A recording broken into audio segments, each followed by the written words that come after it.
Selamat pagi saudaraku dimanapun saja berada. Jumpa kembali dalam Renungan Harian Gereja Kalimantan Evangelis Jemaat Epata edisi Rabu 8 Desember tahun 2021. Nas kita hari ini terdapat dalam kitab Perjanjian Baru Lukas pasal 7 ayat 18-30 dengan perikop Yesus dan Yohanes Pembaptis. Mari berdoa. Terima kasih Tuhan untuk segala kebaikan kemurahan-Mu yang tiada terhitung dalam hidup ini. Kami ada pada saat ini, kami bangun, kami boleh bernapas dengan nyaman. Itu anugerah-Mu Tuhan. Teristimewa kembali kami akan diperdengarkan dengan sabda firman-Mu yang memberikan kekuatan, hikmat, bijak bagi kami sekalian untuk meniti hari-hari hidup yang masih Engkau percayakan bagi kami. Dengan rendah hati hamba memohon tuntunan dan pimpinan dari Tuhan, menyampaikan kehendak-Mu ini. Mampukan kami Bapa untuk melakukan kehendak-Mu dengan sepenuh hati bagi orang-orang di sekitar kami. Roh Kudus menuntun kami untuk memahami, mengerti, dan melakukan firman-Mu ini. Amin. Saudaraku yang dikasihi Tuhan Yesus Kristus, kehadiran sosok Yesus yang menjadi populer dan menjadi pusat perhatian massa karena perbuatan-perbuatan yang ajaib, kemudian juga perbuatannya yang menarik, ini tidak bisa lepas dari perhatian Yohanes. Sebab saudaraku, ciri-ciri yang dilakukan oleh Yesus ini adalah ciri-ciri Mesias yang dinantikan oleh banyak orang. Karena itu Yohanes mengutus muridnya untuk mendatangi dan menanyakan kepada Yesus, apakah ia Mesias? Apakah ia anak Allah yang ditunggu itu? Jika tidak, apakah mereka harus menunggu orang atau anak Allah yang ditunggu ini? Saudaraku, saat itu Yesus memberikan jawaban, yaitu dengan pembuktian, dengan fakta-fakta, dengan perbuatan yang dilakukannya bahwa ada banyak orang sakit, orang yang menderita, orang buta, orang miskin, semua mengalami kuasa, mengalami mujizat, mengalami sukacita setelah mendengar firman Allah yang disampaikan oleh Yesus ini. Saudaraku, tanpa banyak pertanyaan, murid Yohanes ini kembali kepada Yohanes dan mengatakan hal itu kepada Yohanes, dan ini sudah cukup bagi Yohanes sebagai jawaban dan pembuktian benar bahwa ini Yesus, anak Allah yang ditunggu itu. Lalu saudaraku, Yesus katakan kepada mereka, kepada para murid Yohanes pada waktu itu, ia katakan begini, pergilah dan katakan kepada Yohanes apa yang kamu lihat, dan berbahagialah orang yang tidak menjadi kecewa dan menolak aku. Saudaraku, tindakan Yohanes ini sangat baik untuk diteladani. Ia seorang yang hati-hati dan waspada. Ia adalah seorang yang tidak mudah percaya begitu saja pada orang lain hanya dengan melihat tanda-tanda atau ciri-ciri Mesias pada diri Yesus. Sebab saat itu pun ada banyak sekali Mesias-Mesias palsu yang perbuatan mereka, apa yang mereka lakukan itu sama seperti apa yang dilakukan oleh Yesus. Namun saudaraku, jawaban Yesus yang penuh hikmat ini memberikan keyakinan pada Yohanes bahwa Yesus ini benar Mesias, anak Allah yang ditunggu itu.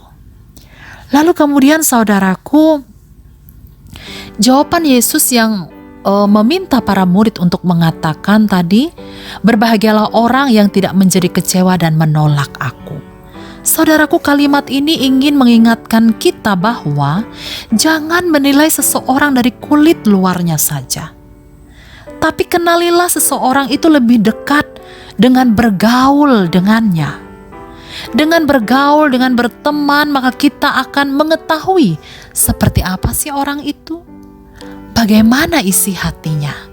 Itu terpancar dari kata dan perbuatannya. Bahkan saudaraku, bukan mengenali seseorang itu jangan dilakukan melalui apa kata orang, Tapi akan lebih bijak, akan lebih tepat jika itu adalah apa kata kita. Karena kita sudah mengenalnya lebih dekat melalui pergaulan sebagaimana yang saya katakan tadi. Sehingga dengan demikian, kita akan mendapatkan sosok orang yang benar-benar apakah ia sebagaimana adanya atau ia adalah orang yang tidak sesuai dengan apa yang disampaikan oleh orang lain kepada kita. Artinya kalau orang lain menyampaikan pribadi si A kepada kita, bisa saja dia mengatakan sesuatu yang negatif begitu. Tapi kalau kita bergaul dengan orang itu, belum tentu apa yang disampaikan orang itu sebagaimana apa yang ia katakan kepada kita. Bisa jadi melalui pertemanan, bisa jadi melalui kedekatan. Ternyata orang ini adalah orang yang berkepribadian baik, orang yang punya karakter yang baik, bukan orang negatif sebagaimana apa yang disampaikan kepada kita. Paling tidak kita menangkap sosok Yohanes seperti ini, saudaraku.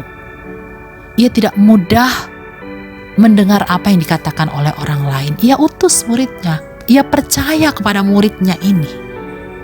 Dan apa yang dikatakan oleh murid ini ia percaya karena Yesus sendiri sudah mengatakan itu, dan ia tahu bahwa itu adalah jawaban yang benar. Roh Kudus menuntun, menolongnya, dan mengatakan kepada hatinya bahwa memang Yesus ini adalah Anak Allah. Kemudian saudaraku, setelah utusan Yohanes ini pulang, Yesus menyatakan penghormatannya kepada Yohanes di hadapan orang banyak. Yesus mengatakan bahwa jika mereka ke padang gurun, datanglah dan dengarlah apa yang dikatakan oleh Yohanes. Bukan karena hal lain yang diumpamakannya seperti melihat buluh yang digoyangkan angin. Apa maksud semua ini, saudaraku? Yesus mau memperlihatkan kepada orang banyak bahwa ia menghormati siapapun tanpa terkecuali, apalagi Yohanes, seseorang yang istimewa dan spesial yang diutus Allah yang untuk mempersiapkan jalan bagi kedatangan Anak Allah. Kita tahu bahwa semua orang pada waktu itu berharap bahwa sebelum raja yang diurapi Tuhan itu tiba di dunia, maka Nabi Elia akan kembali mempersiapkan jalan dan bertindak sebagai pendahulunya. Tapi di sini saudaraku, yang muncul, yang hadir itu bukan Nabi Elia, tapi Yohanes, seorang yang biasa saja, tetapi ia dipilih oleh Allah untuk mempersiapkan kedatangan Anak Allah yang ditunggu oleh orang banyak itu. Saudaraku, kita mau melihat di sini bahwa Yesus memberikan tempat bagi orang yang kecil. Yesus menghormati Yohanes bukan karena status sosialnya, tapi Yesus menghormati Yohanes dari apa yang dilakukannya. Yesus tahu dan dapat merasakan ketulusan dan kebaikan hati Yohanes. Dari apa yang ia lakukan dengan mengutus para murid untuk mempertanyakan apakah Yesus ini adalah Mesias, anak yang ditunggu itu. Di sini Yesus juga sudah memperlihatkan, Yesus sudah memberikan pelajaran bagi kita bahwa ia menghormati siapa saja tanpa terkecuali. Saudaraku, apa yang Yesus lakukan ini sungguh luar biasa. Yohanes pada waktu itu hanya seorang pengembara, tinggal di padang gurun, berpakaian kulit binatang, hidupnya sangat bersahaja. Makanannya saja dari alam, yaitu madu hutan. Tapi mengapa ia dipakai oleh Tuhan?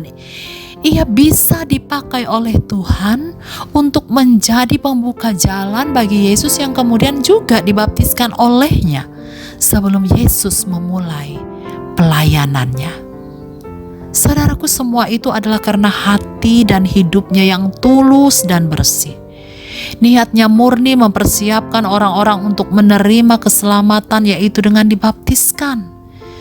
Jika ia mencari keuntungan diri sendiri, tidak mungkin ia bersedia hidup sederhana apa adanya dan menjadi pengembara. Saudaraku, dari hal ini kita dapat merenungkan agar kita menghargai, memberikan tempat bagi siapapun tanpa melihat dari status sosialnya, bukan dari rupanya, bukan dari apa yang dipakainya, tapi dari keluhuran budinya, dari karyanya bagi sesamanya. Tentu tidak mudah, saudaraku, sebab acap kali penilaian diberikan saat pandangan pertama. Tapi dengan hikmat dari Tuhan, kita akan diberikan kemampuan, kecerdasan hati nurani untuk menilai dan menghargai orang dari apa yang dilakukannya, bukan dari penampilannya. Lalu ayat 30 merupakan sikap penolakan yang dilakukan oleh orang-orang Farisi dan ahli-ahli Taurat yang menolak perkataan Yesus karena mereka tidak mau dibaptiskan oleh Yohanes. Hal ini, saudaraku, mereka memandang remeh kepada Yohanes. Masa iya kita dibaptiskan oleh Yohanes? Siapa sih Yohanes? Karena bagi mereka, seseorang yang mempersiapkan jalan bagi Allah itu adalah orang yang terpandang, yang status sosialnya tinggi. Tapi kenapa Yohanes? Mereka tidak terima itu, mereka menolaknya. Mereka tidak percaya dengan apa yang dikatakan oleh Yohanes. Saudaraku, memang sangat disayangkan sikap orang-orang ini. Sebab himbauan atau anjuran Allah untuk dibaptiskan ini bukan kekerasan atau kekuatan Allah, tapi karena kasih Allah. Jadi jika mereka katakan ini adalah pemaksaan begitu, itu salah. Tapi apa yang Allah lakukan ini karena kasih Allah, karena Allah begitu mengasihi mereka, tidak lain agar mereka selamat. Tapi mereka menolaknya. Tapi kemudian, saudaraku, ini adalah pilihan yang diikuti oleh konsekuensinya. Siapa yang mau dibaptis diselamatkan, siapa yang tidak dibaptis akan binasa dalam dosa. Yang pasti, saudaraku, Allah sudah memberikan jalan untuk keselamatan. Pilihannya ada pada mereka pada saat itu. Hal yang sama, saudaraku, dalam segala hal Allah tidak kurang cara mendidik kita, baik dari pengalaman hidup suka dan duka kita. Tiap pengalaman itu, saudaraku, mengandung pelajaran kehidupan. Kita bebas menerima atau menolaknya. Namun apa yang Allah berikan adalah rancangan kasih dan kebaikan bagi kita. Jika diterima kita selamat, jika ditolak maka kita binasa dalam dosa sebagaimana saya katakan tadi. Saudaraku, kiranya akal budi dan hikmat Allah menolong kita untuk menentukan pilihan yang tepat agar mendatangkan sukacita, damai sejahtera dan keselamatan tentu.